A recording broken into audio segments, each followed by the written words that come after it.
Hello folks, welcome to another video, and in this one we are going to be discussing some very important stuff. That is, what's it actually like working for Games Workshop on a full-time basis. Now, I no longer think I'm the best person to talk to about this. So over the New Year period and over the Christmas period, I've been going back and forth with our Discord and certain people on there, and going back and forth with my brain trust over on WhatsApp of ex-Games Workshop managers and ex-hobby store managers and workers, and putting together what I would like to say is a definitive notion on what it is like to work for Games Workshop full-time. Again, my own experiences happened several years ago now.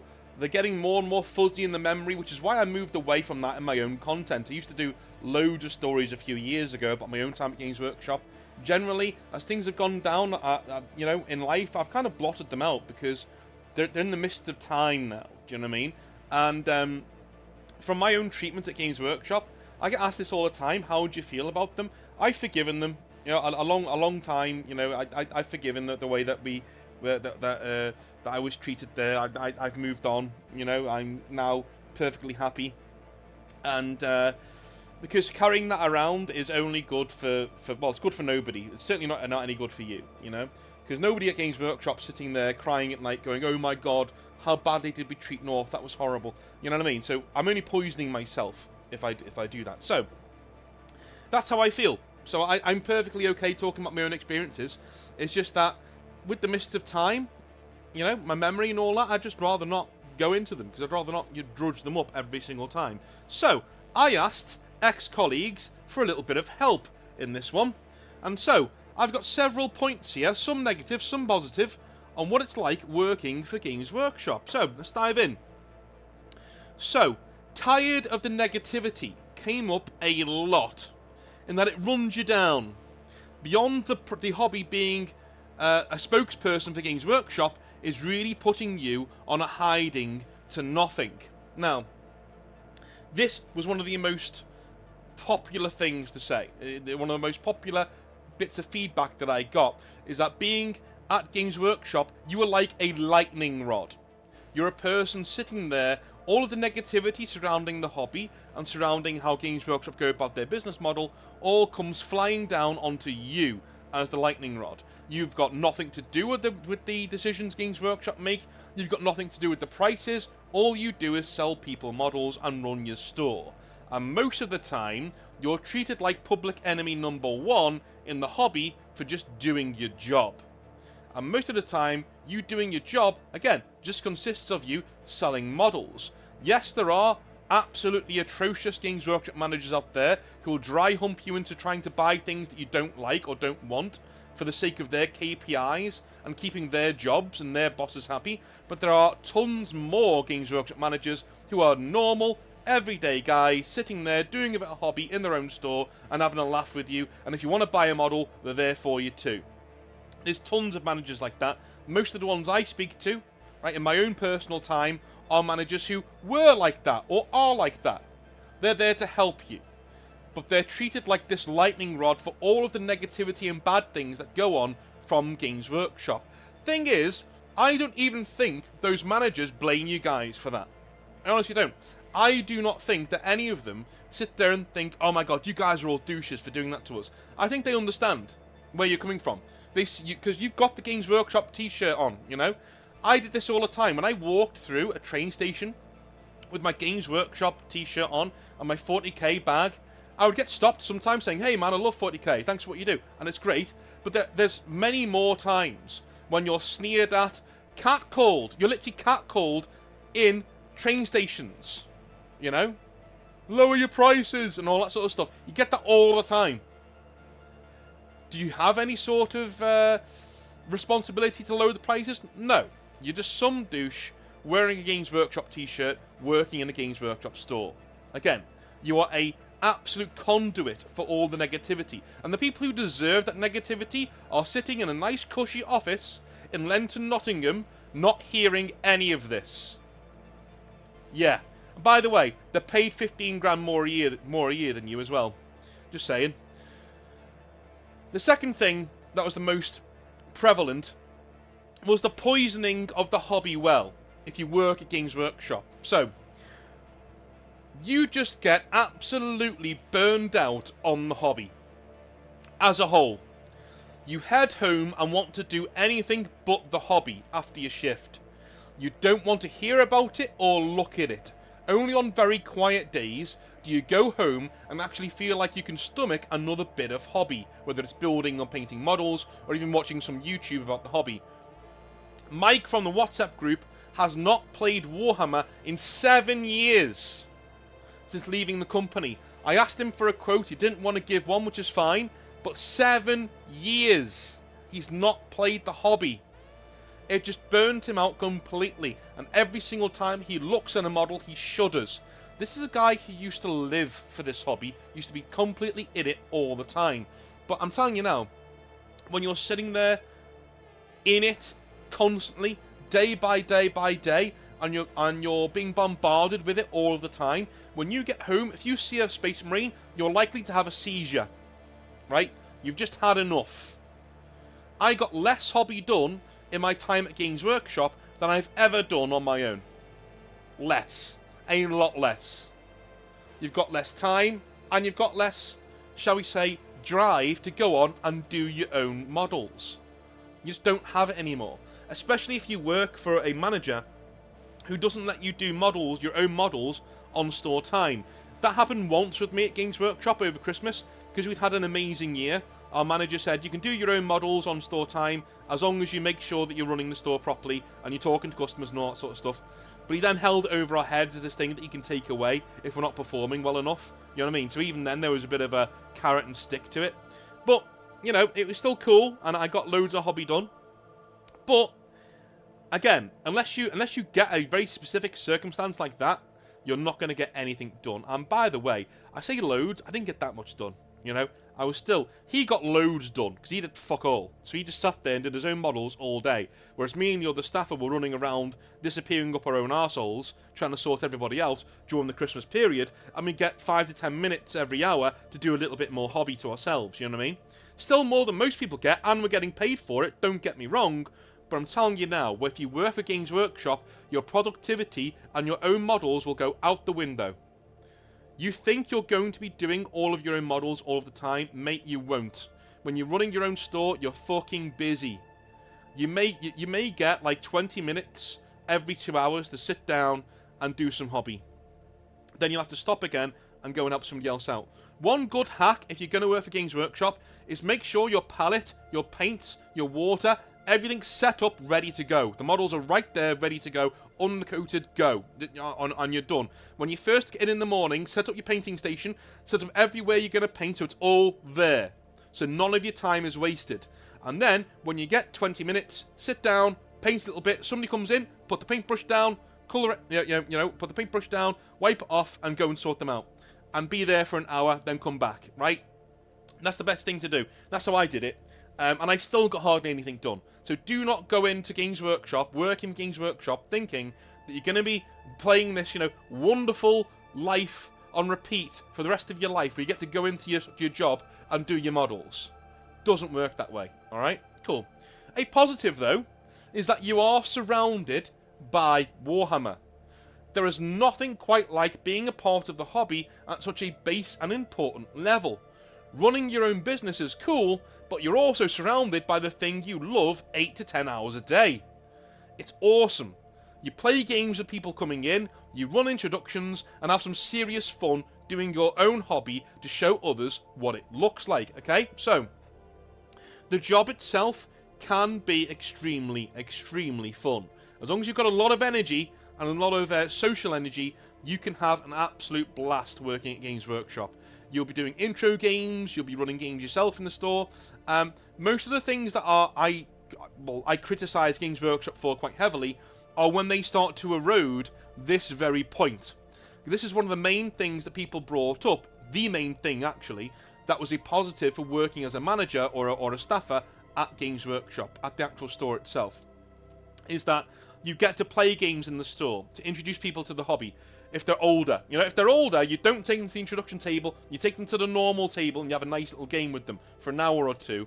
And you leave them to it to go and do other things every now and again, do you know what I mean? Because you've got to. But generally, that's how you bring older people into the hobby. I never knew a manager who got an older person who was 18 or above into the hobby through an introduction game on the kiddie table. The main introduction table? Yeah, they don't go for it. Because you're front and center. They don't like being the center of attention. Kids don't give a shit. They love it. They love the models. You're telling them a story. But can you imagine being really over the top, doing an introduction game for a grown adult? That grown-ass man is going to tell you to piss off and stop acting like a dick, right? Yeah, you take him over to the main gaming table and you have some fun with him. That's what you do. And I got so many people into the hobby just doing that. It was brilliant. That was a really cool bit of the job. But if Games Workshop say, no more games in stores, what does that do for that technique of getting people into the hobby? It torpedoes it, essentially. Absolutely torpedoes it, blows it out the water. Do you know what I mean? That's why I come down on that point so heavily, and that there shouldn't be any games in the store. But run introductions, yeah, those are great with kids. You have so much fun going in, especially when you're having a good day and you're in a good mood and you're able to like really channel all of your energy into absolutely running a good introduction game for the kids in the store. It's brilliant, and you get so many people into the hobby doing that too, especially parents. Parents love seeing their kids have teamwork and maths thrown at them, because that's what Warhammer is. Okay, teamwork and maths. If there's more than one person on a team, it just teaches them so many cool things, and parents tend to love it. And doing your own hobby as well. We've covered that before. You do your own hobby to make sure other people know what it looks like to do your hobby in the store. And that's not something that's gone away. That's not something that Games Workshop have torpedoed. They actually don't mind you doing your own models in the store. That's never been a thing that's come up to me, alright? So don't be thinking that I'm sitting here saying you can't do games in the store, so Games Workshop don't like you doing anything fun in the store. No, they do. They do. They genuinely do let you do your own hobby in the store. Most of the time. Right? It's just you need to be on your toes in making sure that your store isn't being left at a detriment because you're obsessed with painting your models all day, right?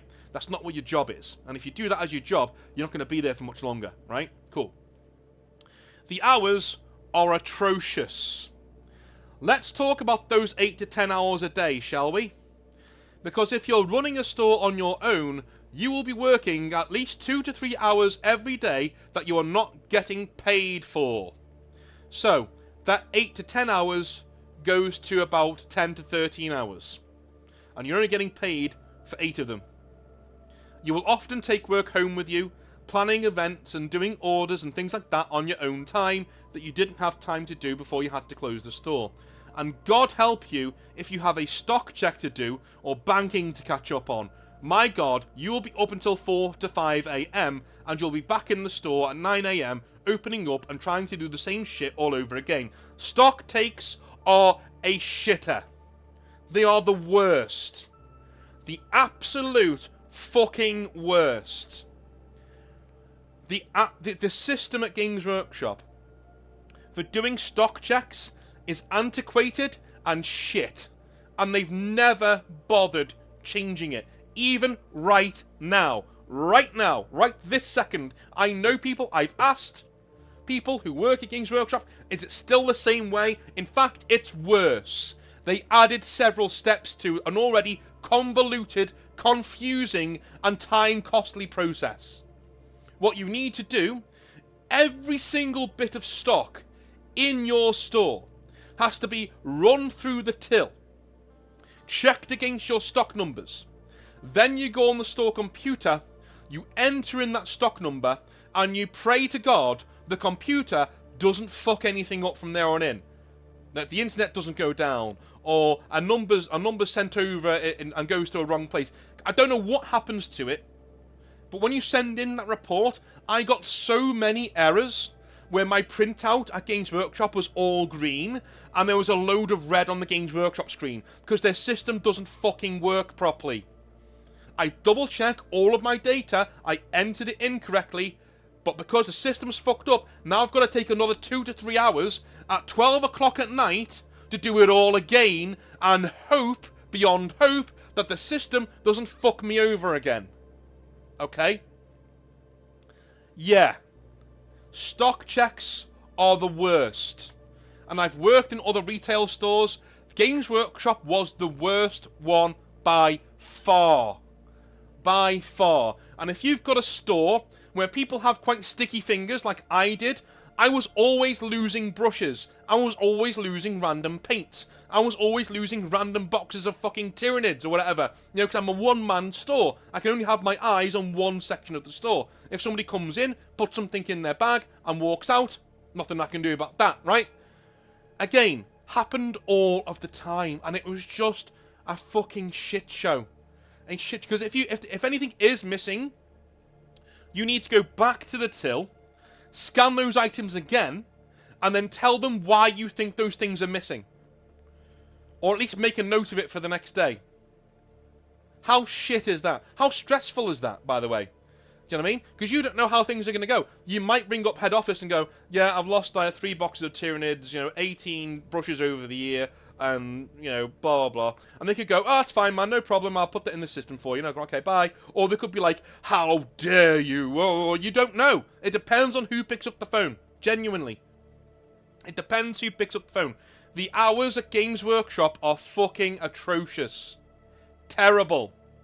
And it needs sorting out. The work-life balance at Games Workshop doesn't exist. It just doesn't.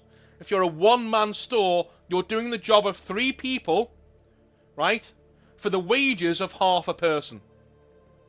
That's genuinely what you're doing. You're doing the job of 3 people for half a person's wage. They are the worst payers on the high street. Go and ask. Go and look it up. One of the worst payers on the high street at Games Workshop.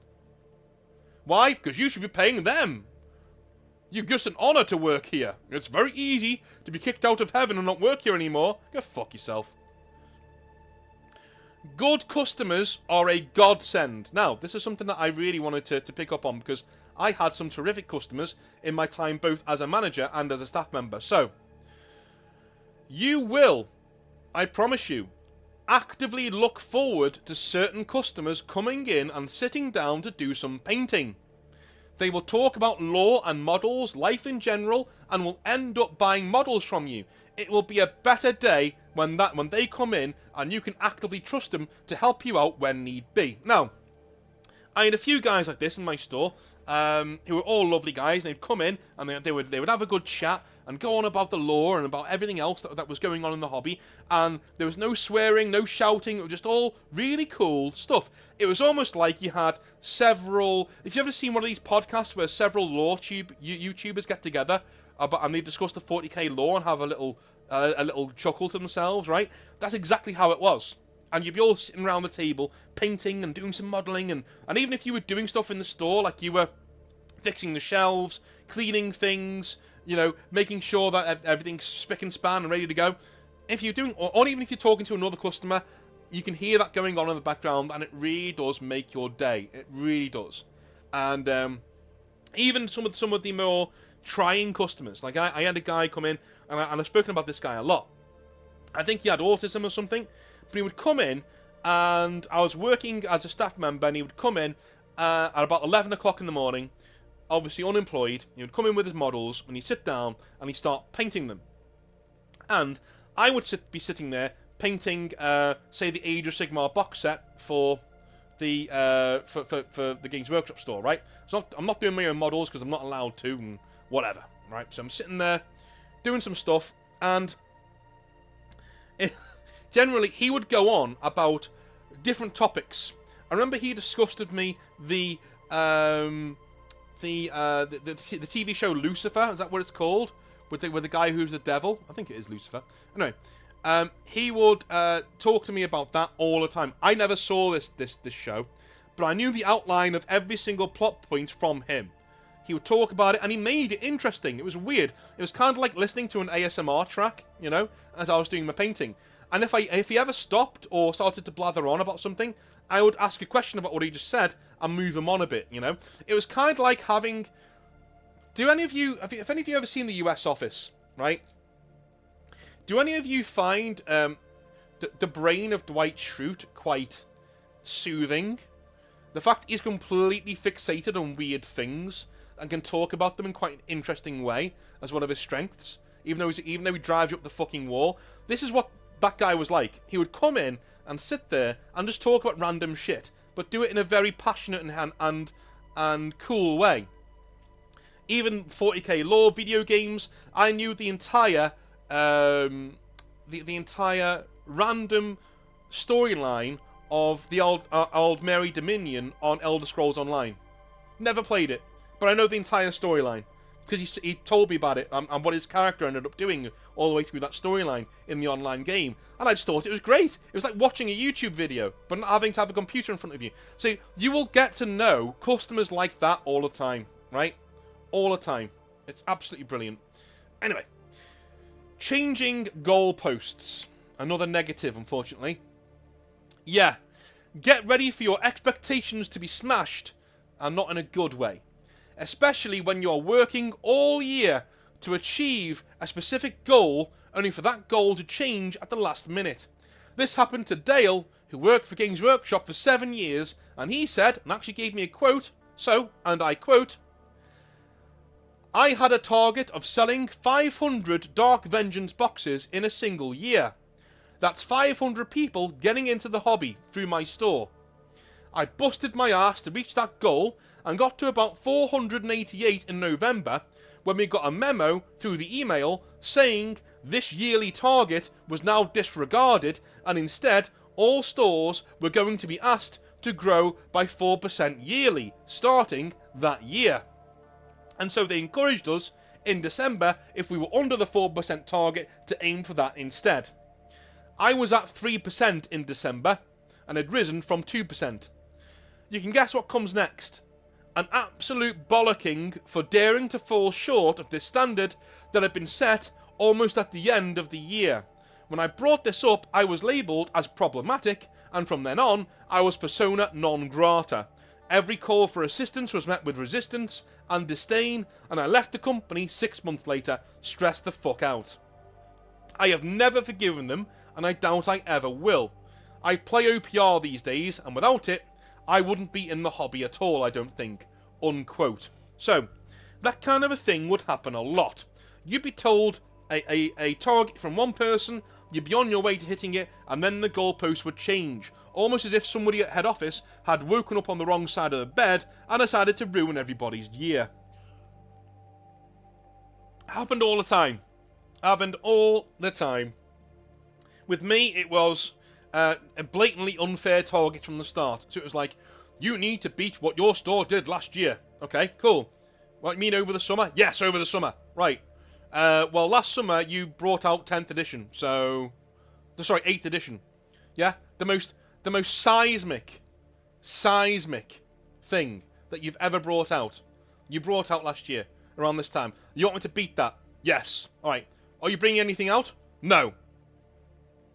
Right. Okay. Are you not seeing the problem with that logic? No. Okay. Fine. Fine, Games Workshop, I will try. But I'm telling you now, that's not gonna happen. It's not gonna work. Well, it won't if you have that sort of attitude. No, it's fucking logic, you imbecile. It's logic. It will not work. Alright? I was not the only manager who had that kind of shit thrust upon him. Tons of them. Tons of them. Even my old manager had a similar complaint, and he never complained. But he had a similar complaint at training. He was like, yeah, I mean, this year I'm going to be asked to beat last year. And last year, bloody 8th edition came out. What do you want me to do? Yeah, exactly. Exactly. Yeah. It's people at the top not knowing what the people at the bottom are doing. That's all it is. It's a complete lack of communication from the people running the stores to the people at head office. And it's not the store's problem as well. They're the ones telling the information to head office. But if you're telling information to a computer and that computer isn't getting it, sorry, that's the computer's fault. That's head office's fault. Right? We're giving them information, they're not taking it and using it in a responsible manner. So there's what it is. But the last one is, I would consider the most important in terms of the positives of running a Games Workshop, of working for this company. You make a difference. There is nothing quite like making a difference to someone's day, especially if that somebody has learning disabilities or just needs a win in life in general. Remember, as the Games Workshop guy, you are the hero to most of the people in the store. Sounds corny, but it is true. A lot of them in there will look up to you and take their lead from you. Imagine going into work, making 3 to 5 people's day and overall lives better through a hobby you love, and then going home. Nobody else in the world really gets to do that. Name me another job that doesn't end in a happy ending, where you can go into your job and make somebody's day and life better and then go home at the end of it. Outside of the NHS, outside of being a doctor or saving somebody's life, right? In general, you know? Maybe a therapist, maybe. But you're one of the only normal jobs. We can go into your job and you can make 3 to 5 people's day and lives better just by wearing that t-shirt and being enthused about the hobby that they like. You know? The amount of times I gave something away for free, not because, I wanted to suck up, not because, the person deserved it, quote unquote, because they bought other things, but simply because they were having a tough time. Like mothers who are struggling at Christmas. Give away that free white dwarf. Fuck it. Why not? Why not? We're just going to print another one. Why not? Right? Give them a free brush. Why not? Who the fuck cares? Who cares? Known loss it as damaged and give it to them. Seriously. It's against the rules. No one's going to check. Nobody's going to check. Because if you known loss it, it comes off of your stock report anyway. Right? So you're not even fucking yourself up on the stock report. So, if somebody is coming and you can make a huge difference to their day, the worst thing I did, right, was I gave somebody a box of intercessors for free. That's the worst thing I did. That was naughty of me. I shouldn't have done that. But it just felt right. It just felt completely, like I knew this guy. I knew he was a top man. He just lost his job. He was really had a kick in the balls from life all that month, and he was there just painting, and he was there for other people, just having a laugh, and like nothing had changed. But I could see it in him. He was absolutely distraught, clinging around, looking for something to cling to. So I lost some intercessors, so we could start his Salamander's force, and gave them to him. So there you go. There's the it just there you go. And he couldn't believe his luck. But it is one of those things where, again, giving away stock, try not to do it. But every now and again, it makes such a difference, right? That guy, beyond, the good deed that I did, that guy would have broken his back for me from that point. Do you know what I mean? That guy was loyal to the store. From that point, he was like, yeah, this is my place. I want to come here. I'm safe here, right? When I got money to spend, I will repay what North did there, and I'll spend my money there. Don't take the piss, okay? And make sure you don't make a show of it. Don't do that. Don't make a show of it, because other people will then expect it. Make sure you do it once. You ask them to keep it quiet. You tell them what it's for being a good person, for helping out in the store, for generally being a nice guy to all the people there, or simply because they're having a hard time. And move on. Makes a difference. Being enthused about listening to other people's hobby requests and things that they're going to be doing, and things that the projects that they're going to be working on, the things that they like about the lore, about the background, about the setting, about all those certain things. That is all absolutely important to being a successful Games Workshop manager or staff worker. Being in there, making sure that you're making their days better by being there, having fun, right? That's the best thing about working Games Workshop, in my opinion. It's getting on that train at the end of the day and knowing that you've made such a difference to the people who are in that store. So in general, that's what it's kind of like working for Games Workshop, warts and all, in a retail sphere. I've gone across a few of these things and my own experiences over the years, but most of the time, most of these things I haven't really talked about on the channel before. So thank you for helping me. If you have helped me on the WhatsApp group or on Discord, thank you very, very, very much for sending me in all the things that you think. And if you provided me with a quote, I'm sorry I didn't use it. I didn't really have the time, so I just sort of you know, read all of your things and put them into the video itself. So your ideas are in here somewhere. All right. I love you all long time. I will speak to you very, very, very soon. I'll be back tomorrow with some more hobby nightmares. Have a wonderful rest of your day, and I'll speak to you then. Have a good one. Bye now.